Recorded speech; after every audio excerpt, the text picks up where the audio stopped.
দিশা শোন, ওই মাসের ব্যাপারে খোঁজ খবর নিয়েছি, বুঝলি তো? ও বেসিক্যালি কোনো ফাইন্যান্স কোম্পানিতে চাকরিই করে না। জানিস ও কি করে? কি ব্যাপার? সেই কখন থেকে চুপ করে আছো? কিছুই তো বলছো না। তুমি ভূতে বিশ্বাস করো? এসব জানলো কি করে? দেখো, একটা সুন্দর রোমান্টিক সিন চলছে, এর মধ্যে তুমি আমার হরর সিন ঢুকাচ্ছ কেন? যেটা জিজ্ঞেস করছি সেটা বলো না। ভূত দেখেছো কোনোদিন? দেখো দিশা, আমি চোখের সামনে শুধু তোমাকে দেখি, ওসব ভূত ফুত দেখি না। তা ভূত না দেখলে তাড়াও কি করে? আম,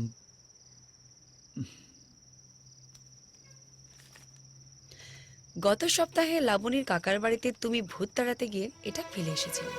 তুমি নাকি ভূত দেখতে পাও, ভূতের সঙ্গে কথা বলো। ছাড়ো না এসব, এসব নিয়ে একদম ভেবো না। লোক ঠকিয়ে রোজগার করাটা আমি ঠিক মনে করি না। ও, তোমার হেড নার্সের চাকরির জন্য ঘুষ চাওয়াটা ঠিক, তোমার চাকরি পাওয়ার জন্য ঘুষ দেওয়াটা ঠিক, শুধু আমার কাজটা ঠিক মনে হচ্ছে না, তাই তো?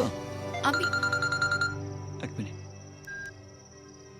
হ্যালো, বাবা, আমি কোরিয়া থেকে বলছি। আমার বাড়িতে নানা রকমের ঘটনা ঘটছে। আমি আপনাকে পরে ফোন করছি। ওকে।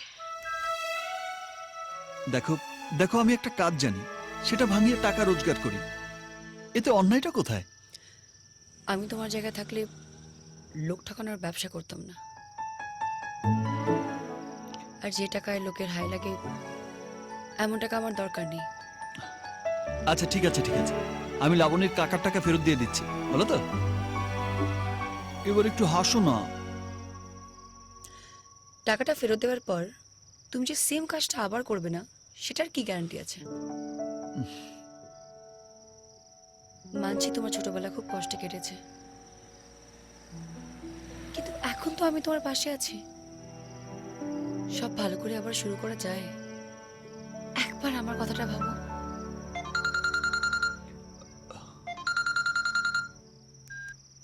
হ্যালো, আমি একটু আগে ফোন করেছিলাম বাবা।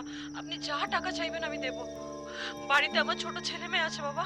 প্লিজ বাবা আপনি আসুন। আপনার অ্যাড্রেসটা বলুন। কোরিয়া বাস স্ট্যান্ড থেকে ডাকবেন। Hello bye. হ্যালো বাবা। দিশা, বাবা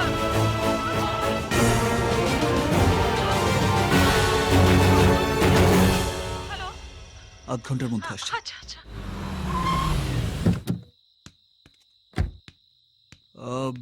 আপনি ফোন করেছিলেন?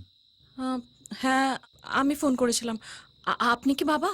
হ্যাঁ, চলুন ভেতরে গিয়ে দেখি। এই না না না, আমরা ভেতরে যাব না। ওরা এই টাকাটা বার করো। হ্যাঁ।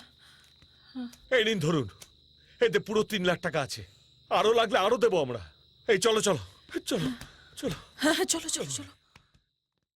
হাঁটা চলা, তোর কথা বলা, ধরেছে আমাকে জড়িয়ে।